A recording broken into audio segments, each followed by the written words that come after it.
धूमधाम से पूरे विश्व भर में मनाया जाएगा। इसी कड़ी में जिला नूह में भी जो जिला स्तरीय योग कार्यक्रम है वो पुलिस लाइन नूह में मनाया जाएगा, जिसके मुख्य अतिथि माननीय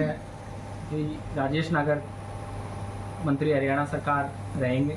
साथ ही हमारे ब्लॉक स्तर के जो कार्यक्रम है वो संबंधित एसडीएम और नायब तहसीलदार साहब वो वहाँ पे उसको कार्यक्रम को कराएंगे। आज उस कड़ी में हमने एक मैराथन का आयोजन भी किया और पायलट रिहर्सल की, जिसमें काफ़ी उत्साह देखने को मिला। मदरसों के, स्कूलों के, स्पोर्ट्स डिपार्टमेंट के सभी के बच्चे और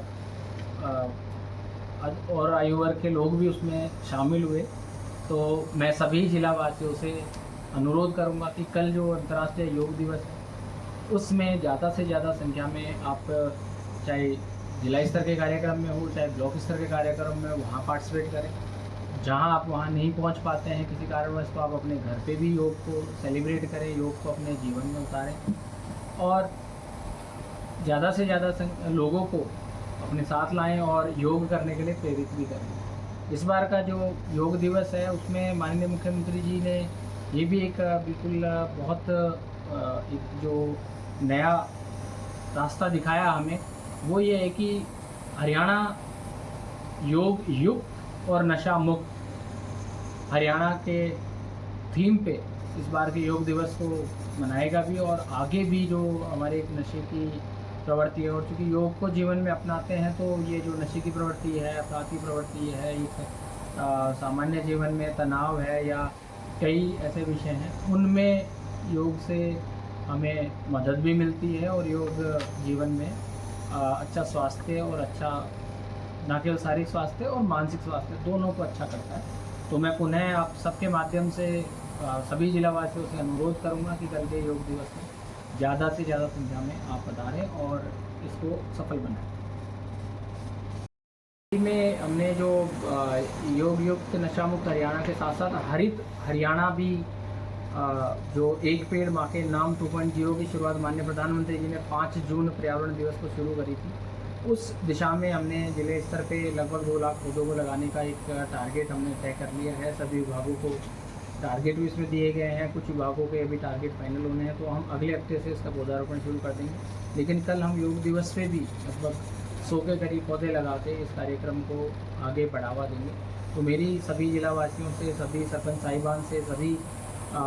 स्कूल टीचर्स, प्रिंसिपल्स और बच्चों से मेरा अनुरोध रहेगा, अपील रहेगी कि पौधारोपण बढ़ चढ़ कर लगाएं। आपके सबके प्रीमाइसेस में, सभी अपने ज़मीन में, घरों में, जहाँ भी आपको जगह उपयुक्त लगती है उसकी देखभाल करें और ताकि वो आगे आने वाले समय में हमारे जो पर्यावरण है उसको अच्छा कर सके। साथ ही पेड़ के कई फ़ायदे होते हैं, तो वो हम सबको विदित है, हम सब प्रकृति से जुड़े हुए लोग हैं। तो इस दिशा में जो कैंपेन है वो इस बार के योग की थीम के साथ साथ हम ज़िले में 30 सितंबर तक जो एक पेड़ माँ के नाम है उसको भी हम मनाएंगे। और इसको जैसा कि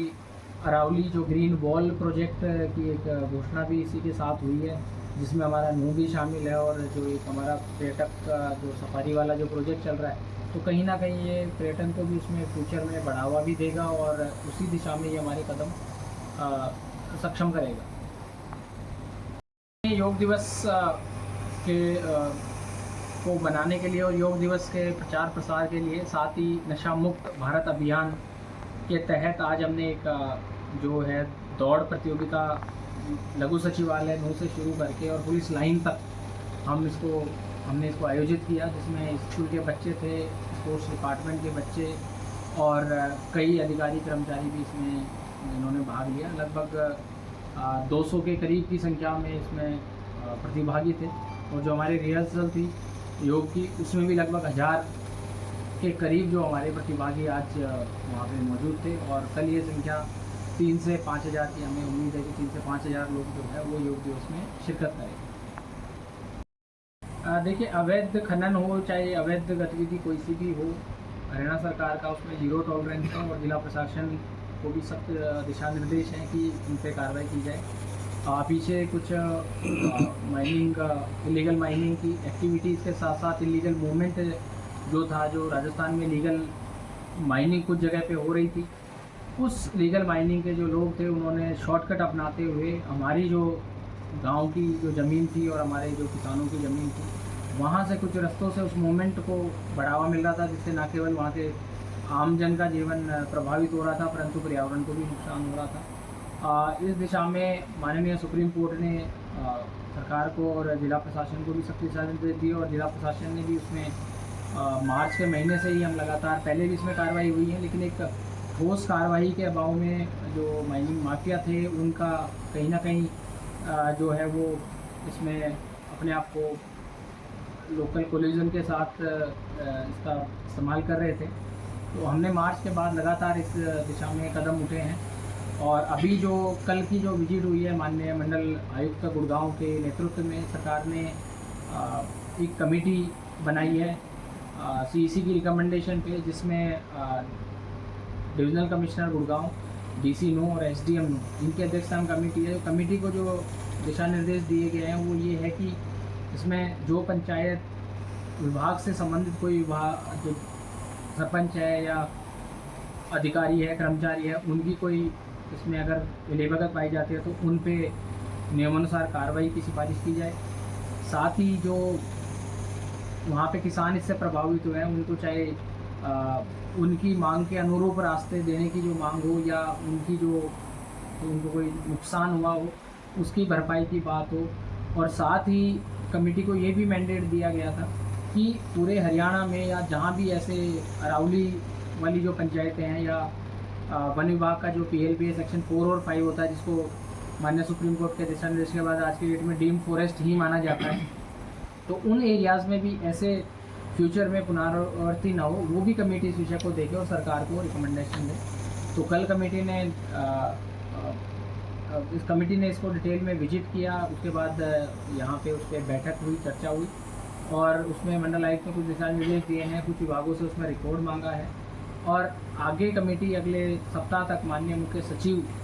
को इसकी रिपोर्ट पेश करेगी। साथ ही इसी विषय में सरकार के दिशा निर्देश के बाद एंटी करप्शन ब्यूरो भी इसमें जो भी इसमें दोषी कर्मचारी, अधिकारी या लीगल माइनर्स हैं या सरपंच हैं, उनके खिलाफ जांच के आदेश दिए थे। उस कड़ी में एक FIR दर्ज की गई थी, और अब एंटी करप्शन ब्यूरो उसमें अपनी जांच कर रहा है। तो 30 जून तक, हमें 15 जुलाई तक सुप्रीम कोर्ट में एफिडेविट फाइल करना है, लेकिन हमारा लक्ष्य है कि 30 जून तक जो दोषी हैं उनके नाम आ जाए, उन पर कार्रवाई शुरू हो, और साथ ही ये सिफारिश ऐसी होगी ताकि भविष्य में पुनरावृत्ति न हो। इसी कड़ी में हमने एक जो प्रस्ताव है वो सरकार को भी भेजा है पीछे चर्चा करने के बाद, कि जो माइनिंग ऑफिस है वो आज की डेट में नूह में माइनिंग ऑफिस नहीं है, गुड़गांव में माइनिंग ऑफिस है। इस करके जो अधिकारी हैं वो गुड़गांव में बैठते हैं, और कई बार चाहे किसी आमजन को माइनिंग ऑफिस से काम हो या माइनिंग अधिकारियों को फील्ड में विजिट करके इस सब गतिविधियों को रोकने का हो, जिसमें दोनों में हमें परेशानी आती थी। तो पीछे ये माननीय मुख्य सचिव महोदय के समक्ष विषय भी आया था, और इसमें उन्होंने इसको मानते हुए प्रपोज़ल हमसे मांगा था। तो हमने प्रपोज़ल जो है माइनिंग डिपार्टमेंट को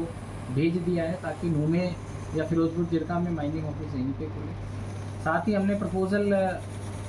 एक और भेजा हुआ है कि जो हमारा बेवा, बसई हुए और ये जो एरिया है जो मुंबई एक्सप्रेस वे और पहाड़ी से जो लगता एरिया है, जहाँ पे ये मूवमेंट काफ़ी देखने को मिला और काफ़ी दिक्कतें जिला प्रशासन को भी इसमें आ रही है, और एंटी सोशल एलिमेंट्स लगातार उसका उनके हौसले बुलंद हो गए थे, जो हम लगातार कार्रवाई कर रहे हैं। तो वहाँ पे एक हमने पुलिस चौकी बनाने का प्रपोज़ल जो है वो सरकार को भेजा हुआ है। आने वाले समय में वहाँ CCTV वगैरह से भी निगरानी, ड्रोन सर्विलेंस, इन सब से निगरानी का प्रपोज़ल भी हमें पुलिस विभाग से आया है, जिस पे हम कार्रवाई कर रहे हैं। तो मुझे उम्मीद है कि अगले 10 से 15 दिन में न केवल जो अब तक हुई कार्रवाई उन पे एक्शन होगा, परंतु भविष्य में ये चीज़ वहाँ से रिपीट ना हो, और हमारी जो भूमि है उसका गलत इस्तेमाल ना हो, हमारे अधिकारी कोई गलत किसी काम में संलिप्त ना हो, उसके भी दिशा निर्देश दिए गए हैं, और उसके भी कदम उठाए जा रहे हैं, ताकि आने वाले दिनों में इस पर पूरी तरह से रोकथाम लगे। और इसके अतिरिक्त और भी जो गांव है हमारे, जैसे जिमरावट में भी लीगल माइनिंग की कुछ, चित्तौड़ा में भी कुछ न्यूज़ आई थी, हमने भी खुद मौका निरीक्षण करा था, तो उनमें भी हमारे लगातार प्रयास है। हमारे एंटी जो व्हीकल थेफ्ट, जो हमारी टीम है वो लगातार उसमें कार्रवाई कर रही है। कुछ एफआईआर भी हमने दर्ज की है। तो मैं सभी को स्पष्ट कहना चाहूँगा, इसमें जो संलिप्त लोग हैं, चाहे वो राजनीतिक लोग हों, चाहे वो अधिकारी कोई संलिप्त हों, चाहे वो इलीगल माइनिंग माफिया हों, कि भी इसमें किसी को भी बख्शा नहीं जाएगा। और हम प्रशासन इसमें चाहे कोई भी दोषी हो तो एफआईआर होगी, जांच होगी, कार्रवाई होगी और जीरो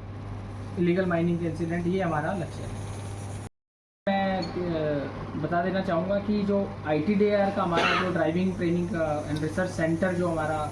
बनना था, जो कई साल से इस ज़िले की भी मांग थी और हमें भी उसकी एक ज़रूरत महसूस हो रही थी। उसमें पिछले 2-2.5 साल से कंसल्टेंट अपॉइंट होने में और उसकी जो चीज़ें फाइनलाइज होने में ही दिक्कतें आ रही थी। तो माननीय मुख्यमंत्री जी के दिशा निर्देश के बाद उसी दिन 6 जून को ही विभाग ने कंसल्टेंट अपॉइंटमेंट की नियुक्ति का अप्रूवल उसी दिन दे दिया और कंसल्टेंट ने पिछले हफ्ता साइट विजिट कर ली, मेरे साथ बैठक हो गई, हमने टाइमलाइन उसमें तय कर दी। टाइमलाइन ये है कि 30 जून तक हमें उसका इनिशियल डिज़ाइन आ जाएगा, जो हम फाइनल यहाँ पे करेंगे। फाइनल के बाद वो ड्राइंग तैयार करेगा, जो हमें 30 जुलाई तक मिल जाएंगी। उसके बाद सरकार को ड्राइंग्स के साथ एडमिनिस्ट्रेटिव अप्रूवल के लिए केस भेजा जाएगा। मुझे उम्मीद है कि 15 अगस्त तक इसका प्रशासनिक स्वीकृति मिल जाएगी। और जो माननीय मुख्यमंत्री जी ने बोर्ड की बैठक में 1 अक्टूबर का एक लक्ष्य तय किया था कि 1 अक्टूबर तक इसका टेंडर कर दिया जाए।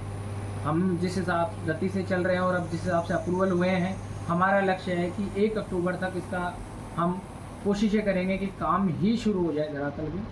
और इसमें चाहे बजटरी प्रोविज़न की बात या कुछ और भी तरह की बात, वो भी सरकार ने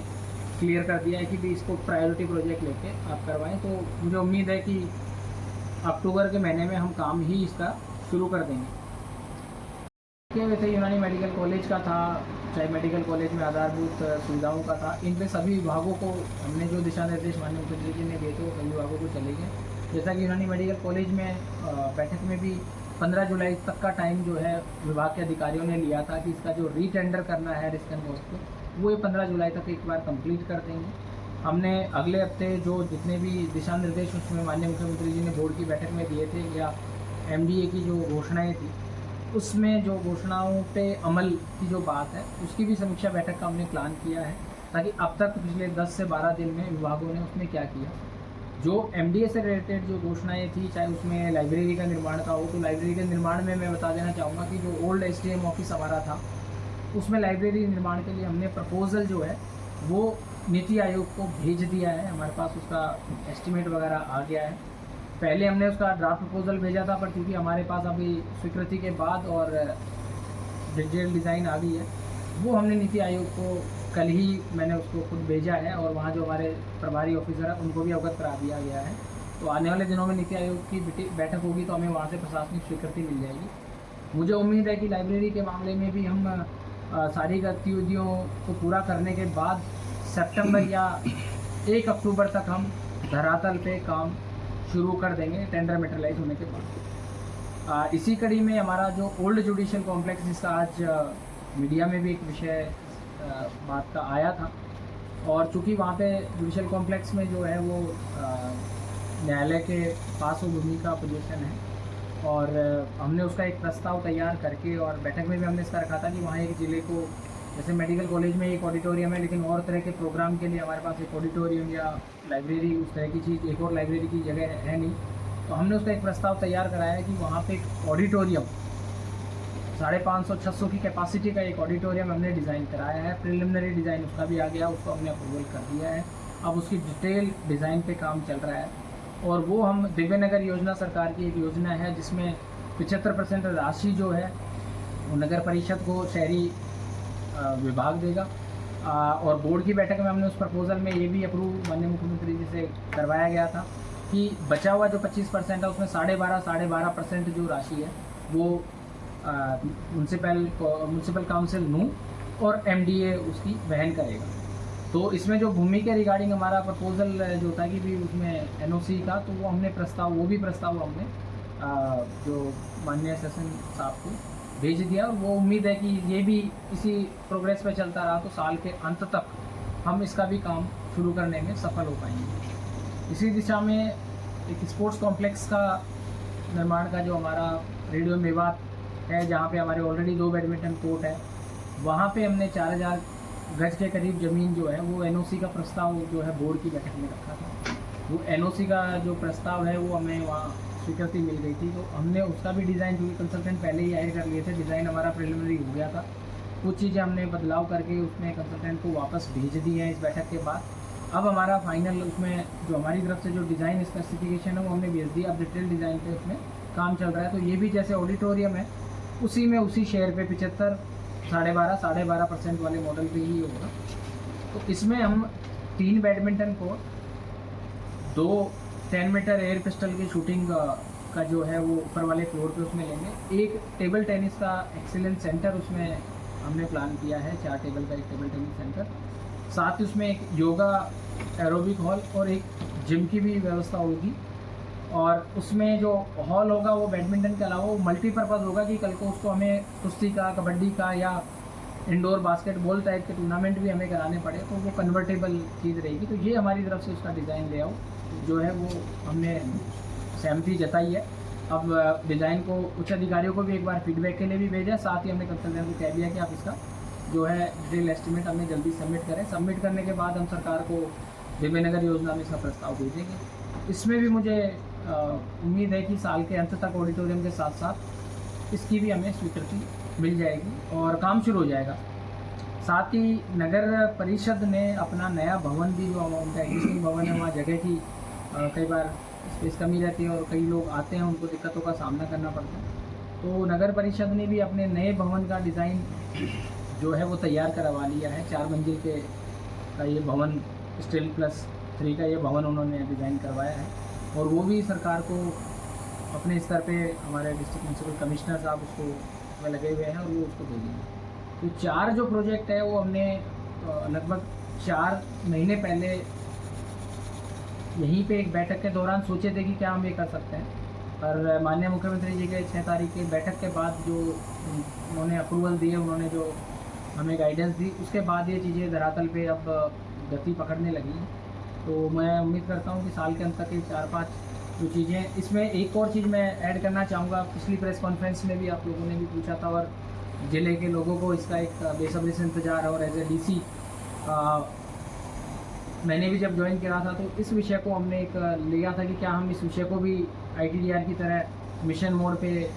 ले सकते हैं। वो था जिला स्तरीय स्पोर्ट्स स्टेडियम का निर्माण। तो इसमें माननीय मुख्यमंत्री जी ने 28 अप्रैल 2025 को एक बैठक चंडीगढ़ में ली थी, तो वहीं से हमें दिशा निर्देश आए थे कि आपके यहाँ ज़मीन ही नहीं है तो आप ज़मीन ढूंढें और हमें एक प्रपोजल दिखाएँ जो रेस्ट हाउस के आसपास हो और लोगों को भी वहाँ आने जाने में आवागमन की सुविधा हो। हमने 4 जगह उसमें देखी, साइट विजिट करी, एनालाइज करा, सरपंच के साथ मीटिंग करी। फाइनली हमें जो ऊँट का मरोड़ा दोनों ग्राम पंचायतों की जो भूमि है, लगती भूमि है, लगभग 17-18 एकड़ भूमि हमें दोनों पंचायतों की मिला के उन्होंने अपना प्रस्ताव पारित कर दिया है। एक की 9 एकड़ के करीब है, एक की 8 या 10 एकड़ के करीब है, क्योंकि उसमें कुछ ज़मीन में कोई BPL प्लॉट की भी भूमि है, इसलिए एग्जैक्ट उन्होंने रेजोल्यूशन में अपना सारा नंबरान हमें भेज दिए हैं। तो वहाँ से सहमति बनी है, उसकी दोनों तरफ से ऊँट का गाँव के थ्रू भी उसकी कनेक्टिविटी है, ताकि मेवली रोड से अगर गाँव के लोग और जो हमारे शहर के वासिंदे हैं वो अगर स्टेडियम जाना चाहेंगे, साथ ही 248A से मरोड़ा के साइड से भी हमें 3 कदम का रास्ता उससे लगता है, तो 2 तरफ की कनेक्टिविटी है। और मैं समझता हूँ कि भविष्य में 248A जैसा कि हमारा 4 लेनिंग का जो स्वीकृति मिल भी चुकी है, तो आगे मरोड़ा से आगे जैसे 4 लेनिंग भी होगा तो कनेक्टिविटी स्टेडियम की भी बढ़ेगी, लोगों के उधर जो शहर का प्रसार है, न केवल गुड़गांव की तरफ शहर बढ़ रहा है, परंतु मरोड़ा की तरफ जो हमारा फिरोजपुर जिरका वाला जो रोड है 248 इस तरफ भी बढ़ रहा है। तो शाहपुर नगरी में हमारा ऑलरेडी 10 एकड़ में एक राजीव गांधी क्रीड़ा सेंटर है, इसको डेवलप करने का माननीय मुख्यमंत्री जी ने 6 जून को अप्रूवल इसका दे दिया था। तो वहाँ भी क्रिकेट, फुटबॉल और रेसलिंग, ये 2 फैसिलिटी, ये 3-4 फैसिलिटी वहाँ डेवलप की जाएगी, तो उधर भी हम उसको डेवलप करेंगे। साथ ही साउथ साइड में ये हमारा ऊँट का मरोड़ा में जो जिला स्तरीय बनेगा, जो अगले जैसे हमें सरकार को केस स्पोर्ट डिपार्टमेंट को भेज रहे हैं, ज़मीन को चिन्हित कर दिया हमने, ड्राइंग्स वगैरह सारी चीज़ें बना ली है, तो ये एक बन जाएगा। तो 2 फैसिलिटी हमारे पास जो है वो आउटडोर बन जाएगी और इंडोर स्पोर्ट्स है एक ये हमारी घोषणा ऑलरेडी हो गई है। साथ ही फिरोजपुर जिरका में चूँकि हमारा स्टेडियम वहाँ पे था 17 एकड़ में, लेकिन यूज़ करने लायक नहीं था और शहर से थोड़ा दूर था और वहाँ कोई फैसिलिटी नहीं थी, तो वो भी हमने प्रस्ताव बोर्ड की बैठक में रखा था और 1.5 करोड़ की स्वीकृति 3 स्टेडियमों की मिली थी। तो वहाँ भी हम क्रिकेट और फुटबॉल के जो ग्राउंड है वो हम वहाँ डेवलप करेंगे और इस वित्तीय वर्ष में वो हमारे डेवलप वहाँ पे भी हो जाएगा। तो जो ध्येय है हमारा, वो ध्येय ये है कि जैसे पढ़ेगा मेवात बढ़ेगा मेवात है, वैसे ही खेलो मेवात खेलेगा मेवात तो स्वस्थ मेवात। और जो हमारी योगा दिवस की थीम है या एक जो पूरा एक माहौल है कि वे एक पॉजिटिव एनर्जी आए और यूथ फील्ड में निकले, तो ये एक स्पोर्ट्स पे एक बड़ा डेवलपमेंट है। पिछले 3-4 महीने की मेहनत के बाद अब हम इस स्तर पे पहुँचे और इसको यहीं पे सीमित ना रखते हुए अगले 4 से 5 महीने हमारी ये मेहनत रहेगी कि धरातल पे इनके काम शुरू हो जाए, ताकि वो फिर अगले 1 साल 1.25 साल जो भी समय एक प्रोजेक्ट का रहता है उसमें निकल के आए। इसी में स्पोर्ट्स का ये शहर के बाहर का होगा, शहर के अंदर का भी हमने हमारा एक MDA का एक हॉल होता था स्पोर्ट्स कॉम्प्लेक्स होल खेड़ला में, एक बहुत पहले बना हुआ था 96 के करीब उसकी परिधारणा रखी थी, 2009 में उसको उद्घाटन किया था, लेकिन वो कई सालों से जो है वो स्किल सेंटर भी उसका कामयाब नहीं हो पाया था और उसका यूज़ नहीं हो रहा था। वो भी हमने जब इस सारी परिचर्चा के दौरान हमें एक आइडिया आया कि क्यों ना हम इसको इंडोर रेसलिंग का या बॉक्सिंग का जो है सेंटर हम बना दें, ताकि यहाँ से एक टैलेंट निकल के आए। तो वो हमने टेंडर लगा दिया है, हमारा टेंडर अगले 8 से 10 दिन में मटेरियलाइज हो जाएगा और जुलाई फर्स्ट वीक से उसका काम शुरू होकर हम उसको बॉक्सिंग का जो है वो एक्सीलेंस सेंटर बनाने में हमने उसमें काम कर लिया है। और मुझे उम्मीद है कि 15 अगस्त से पहले हमारा ये जो है बॉक्सिंग सेंटर वहाँ पे चालू हो जाएगा। तो इस तरह से जो न्यू हेडक्वार्टर है और जैसे हमारे 50 प्लेग्राउंड की अप्रूवल जो है वो मेवा डेवलपमेंट बोर्ड को भी सीएम साहब ने दी थी, तो हम 50 स्कूलों के भी हमें नाम आ चुके हैं, प्रपोजल आ चुके हैं कि इन स्कूलों में प्लेग्राउंड्स डेवलप किए जाएँ। कुछ सरपंचेस भी अब निकल के आ रहे हैं, हमें प्रपोजल दे रहे हैं। कल ही पेमा खेड़ा के सरपंच ने भी हमें प्रपोजल दिया था कि हम स्पोर्ट्स स्टेडियम बनाने में इच्छुक हैं। पीछे मरोड़ा ने भी 2 एकड़ ज़मीन दी है जब हम वहाँ नाइट हॉल्ट के लिए गए थे। तो मैं समझता हूँ कि स्पोर्ट्स पे एम्फेसिस होना चाहिए और जो एक यूथ आज एक मोबाइल तक सीमित रह गया है या उसको बाहर ज़मीनों पे जो बिल्डिंगें बन गई है, तो जो पहले खेला करते थे खुले खेत में खुले एरिया में वो उपलब्धता कमी रह गई है। तो कहीं ना कहीं हमारा यूथ जो है वो नशा या साइबर क्राइम या किसी और गतिविधियों में वो संलिप्त चला जाता, उसकी एनर्जी चैनलाइज नहीं हो पाती। तो ये जो सारे प्रोग्रेस अगर हम खेलो मेवात की जो थीम के साथ हमने विजन किया था, इसको हम 1 साल में जितना हम इसमें प्रोग्रेस कर पाएंगे तो आपको रिजल्ट जो है अगले साल इसमें बहुत ज़्यादा देखने को मिलेगा। और जो हमने खेलो मेवात में भी हमने जो टैलेंट आइडेंटिफिकेशन का प्रोसेस था, जो पहला फेज़ उसका कंप्लीट हो चुका है, सेकंड फेज़ अब हमारा शुरू होगा। तो उन बच्चों को हम नोट भी कर रहे हैं ताकि जो टैलेंटेड बच्चा उसको फिर आगे गाइड किया जा सके, उसको एक प्लेटफॉर्म प्रोवाइड कराने के लिए, चाहे उसको कोई स्कॉलरशिप का वो हो, चाहे उसको कोई कोचिंग की फैसिलिटी का हो, चाहे उसको स्पॉन्सरशिप का हो। इन चीज़ों पे काम किया जाएगा ताकि ना केवल इंफ्रा बनाया जाए बट एक उसका आगे लॉन्ग टर्म प्लान भी है। इसमें देखिए लॉन्ग पेंडिंग डिमांड है ताउडो और मूंग की, क्योंकि ये सरकार के लेवल पे एक नीतिगत निर्णय है। और मैं आपको अवगत करा दूँ कि 6 जून को प्रशासक फरीदाबाद भी जिस दिन माननीय मुख्यमंत्री की बैठक थी, बैठक के बाद उन्होंने भी यहाँ पे जो सेक्टर के लिए जो ज़मीन थी उसका अवलोकन भी किया है और उन्होंने अपनी रिपोर्ट जो है आगे उनके विभाग के नियमानुसार कुछ रिपोर्टें भेजी है, जो अभी हमें यहाँ अवगत नहीं है जिला स्तर पर। लेकिन मुझे उम्मीद है कि जिस तरह की मांग है और SSB जिस हिसाब से लगातार नई फैसिलिटी देने के लिए नागरिकों को कोशिश कर रहा है, तो इसमें भी जल्दी ही कुछ चीज़ निकल के आएगी। सर बुन्हाना इसमें जो पहले प्रस्ताव पहले जो मैंने अवलोकन किया है, हमने CM अनाउंसमेंट की जो समीक्षा करी है, तो पहले जो चैलेंज आया था, चैलेंज यही था कि ज़मीन की उपलब्धता, जो लैंड एक्विजिशन की जो उपलब्धता है उसमें कई दिक्कतें थी।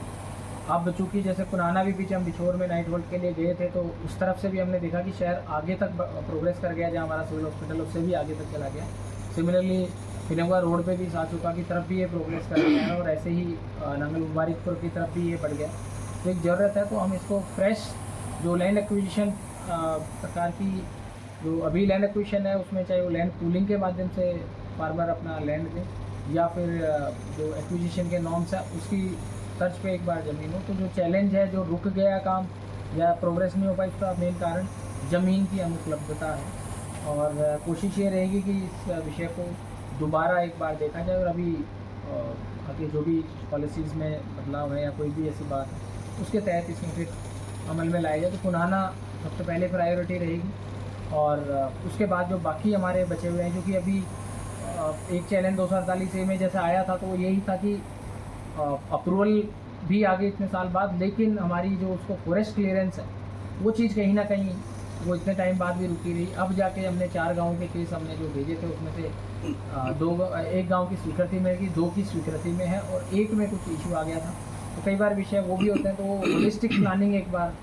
ज़रूरी होती है। पर हमारा अगला जो लक्ष्य है स्पोर्ट्स के बाद, जैसे हमने स्पोर्ट्स में एक डिटेल पर ही चर्चा करी, तो अगला लक्ष्य यही रहेगा कि कनेक्टिविटी कैसे इम्प्रूव हो। साथ ही मैं जिलावासियों को भी बताना चाहूँगा कि 6 तारीख की जो बोर्ड की मीटिंग थी, मेवात बोर्ड की, उसमें माननीय मुख्यमंत्री जी के समक्ष जो है मरोड़ा में कटका और दूसरा है उजीना में, जो जब हम फरीदाबाद या गुड़गांवा से आते हैं तो वहाँ तो एग्ज़िट का कट नहीं है। तो दोनों मांगे वहाँ पे उठी थी और माननीय मुख्यमंत्री जी ने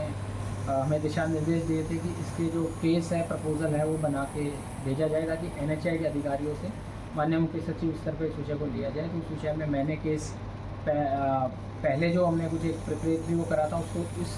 माननीय मुख्यमंत्री जी के दिशा निर्देश के साथ डिटेल केस मैंने बना लिया है। हम केस वो भेज रहे हैं। NH के अधिकारियों से टेलीफोनिक तो बात हुई है, वो भी अपनी फिजिबिलिटी स्टडी करा रहे हैं। तो हमारा ध्येय है कि एक बार ये कनेक्टिविटी हमारी ओपन होती है यहाँ पे, अगर हम अगले 4 से 6 महीने में इसमें NH अगर काम शुरू करता है तो हमें काफ़ी राहत ज़िले को एक बार मिल जाएगी। अगले फेज़ में हमारा जो लक्ष्य है, जैसे सभी को विदित होगा कि HSRDC का जो रोड है ताउरू से होते हुए जो हमारा होटल जाता है, इसके 4 लेनिंग का काम भी काफ़ी पहले से घोषणा हो चुकी है, स्वीकृति भी मिल चुकी है, लेकिन फॉरेस्ट क्लियरेंस के ही वजह से ये भी काम रुका हुआ है। तो हमने इसमें भी पीछे अधिकारियों से चर्चा करी है कि पहले फेज़ में क्या हम इसको जो नूह शहर है, नूह शहर से लेके और उजीना तक जहाँ एक्सप्रेस वे, क्योंकि यहाँ मैं देखता हूँ कि यहाँ पे जो आज की तारीख में ट्रैफिक जो है वो इस फेज़ में बढ़ गया है। तो जब तक हमें पूरी ज़्यादा 100-150 एकड़ के करीब जो ज़मीन पूरे चौड़ीकरण के लिए जब तक नहीं मिल जाती, तो क्या हम इसको फेज़ वाइज, तो उसमें PWD के अधिकारियों ने इस सुझाव को उपयुक्त पाया है और उच्च अधिकारियों से हम इसमें बात कर रहे हैं। तो हम जितने भी इस तरह के जो मांग है या जिस तरह से हमें एक फ्यूचर ग्रोथ है जो शहर की हो, चाहे एक ज़िले का जो ट्रैफिक पैटर्न हो, उसके हिसाब से हम एक बार उसकी डिटेल काम कर रहे हैं। जो प्रपोजल जिस स्तर पे जाना है उस पर मैं खुद व्यक्तिगत तौर पे लगा हुआ हूँ और मैं आपको श्योर करता हूँ कि सारी चीज़ों में कुछ ना कुछ प्रोग्रेस आपको देखने को मिलेगी। सर जो वो दिसंबर 26 तक की जो बात थी वो मुझे भी मीडिया के माध्यम से ही एक बार पता लगी। ऑफिशियल पत्राचार अभी कुछ हमारे पास आया नहीं, परंतु इस प्रोजेक्ट में जो कि काफ़ी पुरानी वो थी, 2 बार इसका टेंडर भी हुआ था और कई विषय में अटक गया था। अब इसका प्रपोजल PWD के अधिकारियों ने उच्च अधिकारियों को एक बार भेजा है कि उसकी फिजिबिलिटी का, क्योंकि वहाँ पे पहले जो टेंडर हुआ था वो हुआ था कि जो पहाड़ का पत्थर जो निकलेगा वो कॉन्ट्रैक्टर जो भी लेगा वो अपनी तरफ से वो करेगा और वो डिपॉजिट वर्क करके और वो काम अपना करेगा, पर उसमें पत्थर की क्वालिटी पे कुछ वो संशय हो गया। उसमें बात आई थी कि जियो टेक्निकल इसका सर्वे डिटेल में करा के ही फिर इसको बात को आगे बढ़ाया जाए ताकि टेंडर जो है वो मटेरियलाइज हो। तो ये चर्चा वहाँ भी हुई है और अभी जो ये आप बात बता रहे हैं कि दिसंबर 26 तक का, वो अभी कोई जो ऑफिशियल पत्राचार मुझे प्राप्त नहीं हुआ है। मैं भी विभाग के अधिकारियों से एक बार इसमें फिर हम बैठक करेंगे, फिर इसके एक बार साइट विजिट भी करेंगे। जो इसी की दिशा में जो मेवात यूनिवर्सिटी की भी जो बात पहले की मांग थी जो पीछे भी आई थी, तो उसमें मैं आपको अवगत करा देना चाह रहा हूँ कि पहले जो हमारा एक प्रपोज़ल गया था जिसकी फिजिबिलिटी नहीं पाई गई थी, तो सरकार ने फिर से उसको केस जो है वो डिप्टी कमिश्नर को भेजा है कि आप खुद इसमें एक बार समीक्षा बैठक करके दोबारा साइट विजिट करके इस प्रपोज़ल को पुनः भेजें। तो ये भी एक हमारा है कि नांगल मुबारकपुर हो या चाहे कोई भी उपयुक्त स्थान हो, उसका भी केस हमने एक भेजने का सरकार से पिछले महीने ही एक दिशा निर्देश हुए। हमने इस महीने 16 तारीख को साइट विजिट भी वहाँ प्लान करी थी। उस दिन हमारा कोई कार्यक्रम की वजह से जो है साइट विजिट हो नहीं पाई थी, और अगले हफ्ते में हम उसके विभाग के अधिकारियों से मीटिंग करके और साइट विजिट करेंगे। और जो रिपोर्ट है एक बार जो मानक हैं ये यूनिवर्सिटी एस्टाब्लिश होने के, वो रिपोर्ट भेजे जाएंगे। तो सभी जो लॉन्ग पेंडिंग डिमांड थी या लॉन्ग पेंडिंग विषय हैं उन पे कहीं ना कहीं काम हो रहा है। कहीं ना कहीं उनकी फिजिबिलिटी वाली जो बात होती है वो एक ड्यू प्रोसेस के बाद ही होती है। तो चाहे बाईपास का जो आप विषय उठा रहे हैं, चाहे ये कनेक्टिविटी वाला है, चाहे यूनिवर्सिटी वाला है, ये सारे ही विषयों पे संज्ञान में है और सारे विषयों पे कहीं ना कहीं हम काम कर रहे हैं। सर एक मामला पीछे कई गाँव में काफ़ी ज़मीन पे कब्जा हमने वापस लिया भी है और पीछे प्रेस कॉन्फ्रेंसेस में भी बात आई थी और उसमें भी मैं आपको बता देना चाहूँगा कि माननीय उच्च न्यायालय Punjab and Haryana high court ने दिशा निर्देश दिए हैं सुबेग सिंह केस में कि भी जितने भी ऐसे कब्जे के केस हैं उनको समयबद्ध तरीके से जो एसी फर्स्ट ग्रेड की जो हमारे एसडीएम्स हैं या हमारे जो एसी फर्स्ट ग्रेड की पावर जो एक्सरसाइज कर रहे हैं, डीडीपीओ है, डीआरओ है, ये समयबद्ध तरीके से उसका निस्तारण करें और जो उसके अपील भी कलेक्टर्स के पास लाई करते हैं वहाँ से निस्तारण करें। इसी कड़ी में मैं बताना चाहूँगा कि सरकार ने जो बहुत पुराने कब्जे हैं या जहाँ पे आबादी बस गई है उन कब्जों के रिगार्डिंग एक पॉलिसी पहले भी हुआ करती थी। उस पॉलिसी में एक उसको काफ़ी सुधारात्मक जो है उस तरीके से रूल्स उसके लागू कर दिए गए हैं। 500 गज तक का अगर किसी का पक्का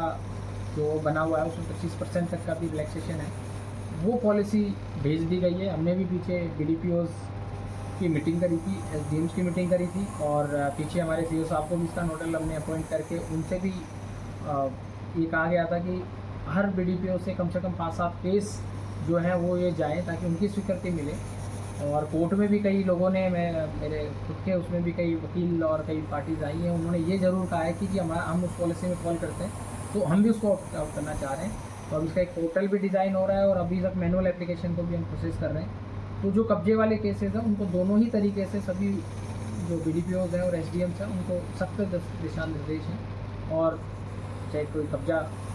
नया कर रहा हो उस पर तुरंत कार्रवाई होगी और अगर पुराना कब्जा है और इस पॉलिसी में फॉल करता है उसको मालिकाना हक दिलाया जाएगा। और अगर इन दोनों में कोई फॉल नहीं करता है और ऑप्ट नहीं करता है तो फिर उसको ड्यूटी मजिस्ट्रेट अपॉइंट करके हम कब्जा खाली कर देंगे। ठीक पॉइंट है आपका कि जो खासकर नाले हैं लेकिन डिस्पोजल प्रॉपर नहीं है, ये बिल्कुल ठीक बात है। खासकर पुनाना में आज सुबह ही हमने एक समाधान शिविर के दौरान डिस्कशन के दौरान ये विषय आया भी था कि उसमें जमालगढ़ रोड पे डिस्पोजल कहीं भी नहीं है, नाला तो क्लीन वो लोग कर रहे हैं। तो उसमें भी आज पंचायत के अधिकारी भी थे और हमने जो पीछे फ्लड कंट्रोल की 2-3 बैठक लगातार हुई है, यहाँ के लेवल पे भी हुई है और चंडीगढ़ लेवल पे भी हुई है। तो उसमें एसडीएम, बीडीपीओ और म्यूनसिपल कमेटी सेक्रेटरी और बीएनआर के ऑफिशियल इनकी ज्वाइंट कमेटी इसलिए बनाई है कि ये जो विषय होता है कि म्यूनसिपलिटी की सीमा तक वो नाला है लेकिन आगे वो एकदम से अब्रप्टली ख़त्म हो जाता है और उस वजह से फिर दिक्कत आती है। तो ये आज भी जमालगढ़ रोड वाले पे बीडीपीओ पुनाना को निर्देश दिए कि वो वहाँ पे 300-400 फुट की एक बात आई थी। डीएमसी साहब ने भी पीछे विजिट करके आए, उन्होंने सुझाव दिया था कि 300-400 फुट का टेम्परेरी अगर नाला बन जाए तो इस सीज़न में हमें राहत मिलेगी। उसको फिर पक्का करने की कवायद जो है आफ्टर ड्यू प्रोसेस वो भी एक बार करवाया गया। दूसरी बात जो ये थी कि भी जो नालों की सफाई है वो कई बार प्रॉपर वाला का भी विषय है या जो आस पड़ोस के लोग हैं वो भी उसमें कचरा वगैरह डाल देते हैं। तो ये बिल्कुल दोनों ही विषय बिल्कुल ही वैलिड पॉइंट है और हमने इसमें भी सभी जो सेक्रेटरी हैं उनसे भी सर्टिफिकेशन का है कि भी पहले एक बार क्लीनिंग आपकी भी जो 16 जून का हमने टाइमलाइन तय किया था उसमें कुछ सेक्रेटरी से सर्टिफिकेशन आ भी गए हैं और अभी भी जैसे पीछे बारिश हुई उसके फीडबैक के बाद भी हमने फिर से अधिकारियों को जो उनकी तैयारियाँ हैं उनको पुनः समीक्षा के निर्देश भी दिए थे। कई बार प्री मानसून बारिश से तैयारियों का जैसे बिल्कुल सही है कि वो अवलोकन हो जाता है और एक आईना दिखाता है कि हम कितने तैयार हैं। तो दोनों ही फीडबैकों को हमने उस पर काम किया है। डीएमसी हो चाहे एक्शन पंचायती राज हो चाहे एक्शन इरीगेशन हो, सभी इसमें लगे हुए हैं। जैसे हमारे जो इरीगेशन के चैनल्स वाली क्लिनिक भी थी, पीछे भी हमने इंस्पेक्शन किया और हमने आगे आने वाले हफ्ता में पुनाना के जो हमारे इरीगेशन के चैनल्स हैं उनका भी निरीक्षण का मैंने शेड्यूल बनाया है और पुनाना म्यूनसिपैलिटी का भी उसमें निरीक्षण किया जाएगा। तो इसमें बिल्कुल जीरो टॉलरेंस अधिकारियों को भी कहा गया कि अगर कोई हादसा होता है किसी भी अधिकारी की लापरवाही तो अधिकारी की जिम्मेदारी होगी। फिर वो एक्सक्यूज़ ये नहीं रहेगा कि ज़्यादा बारिश होगी या कम बारिश होगी, कहीं पे कोई मैनहोल खुला मिल गया उसमें किसी के साथ हादसा हो गया या कोई नाले के साथ कोई हादसा हो गया तो ये जिम्मेदारी तय होगी। अधिकारियों को भी सरकार ने भी अवगत करा और मैं समझता हूँ कि सारे अधिकारी अब इसको गंभीरता से ले रहे हैं और आपको इस बारिश के सीज़न में जो है वो बेटर तैयारियाँ, बेटर रिस्पॉन्स आपको देखने को मिलेगा। और कुछ ऑर्डर्स हम अगले हफ्ते में अधिकारियों का पॉइंट वाइज, जहाँ हमने जैसे पीछे बारिश हुई है और पहले की बारिशों का जो सारे अधिकारियों से फीडबैक हमने लिया था, उसके बेसिस पे हम ड्यूटी असाइन करेंगे कि इस बिंदु पे ये अधिकारी को रहेगा, ताकि आम जन भी, तो मीडिया से पर्सन है या आम जन है या दुकानदार भी है, वो उस पर्सन को कॉल कर सके कि जी ये यहाँ पानी आपका क्या रिस्पॉन्स है। तो वो हम उस तरह की एक मैकेनिज़्म भी हमने वर्कआउट कर ली है। हम उसके order district disaster management authority से वो करेंगे, और उसमें किसी की लापरवाही हो तो फिर उसके डिजास्टर मैनेजमेंट एक्ट में ही हम कार्रवाई भी करेंगे। एक शराब की और जो आप बात करें मेरे ख्याल से बरसात पानी की, वो स्टॉर्म वाटर लाइन का होता है। स्टॉर्म वाटर लाइन नूह शहर में नहीं डली हुई है। हमने पीछे प्रपोजल तैयार करके लगभग 19 करोड़ की राशि का जो है प्रपोजल, वो सरकार को हमने 15 मार्च के करीब जो है हमने वो भेजा हुआ है। आगे क्योंकि अभी फ्लड कंट्रोल बोर्ड वगैरह की बैठक में ये निर्णय हुआ था कि जो एग्जिस्टिंग काम अलोकेट है, इनकी एक बार इस बार प्रोग्रेस हो। आप भी अगर अभी देख रहे हो तो लगातार सरकार के लेवल पे फ्लड कंट्रोल वर्क जो इस बार जितनी बार समीक्षा हुई है, वो मेरे ख्याल से पिछले कई टाइम से बहुत ज़्यादा है। और लगातार चाहे डिस्ट्रिक्ट लेवल पे हो, चाहे डिवीज़न कमिश्नर के स्तर पे हो, चाहे माननीय मुख्यमंत्री जी के लेवल पे हो, चाहे विभागीय सचिव के स्तर पे हो, लगातार हम देख रहे हैं कि लगातार फीडबैक लिया जा रहा है। तो जो आप बात कर रहे हैं बरसाती पानी का, वो स्टॉर्म वाटर का, खासकर हमारा हम समझते हैं कि नूह शहर जो है वो शॉर्टर सेट में है, जो एक पॉन्ड सा बन जाता है अपने YMD वहाँ पे, तो वहाँ IPS बना के उस पानी को पंप आउट करके, और हमारी जो चंदेनी ड्रेन है यहाँ तक ले जाने का वो पूरा प्रपोजल, और उधर जो दूसरी हमारी ड्रेन है वहाँ तक ले जाने का प्रपोजल डिटेल तैयार हुआ था। हमसे सारा वेट करके चीफ इंजीनियर भी उसको देख गए हैं। पर आगे जब भी बोर्ड की बैठक होगी उसमें उसको मुझे उम्मीद है कि स्वीकृति मिलेगी। और चूँकि वो एक बड़ा प्रोजेक्ट है, तो मुझे लगता है कि साल, 1.5 साल या 2 सेशन में हमें उसमें हम पूरा उसको कर पाएँ। तो ये पूरा ध्यान में है और सरकार को भी अवगत करा दें। ठीक।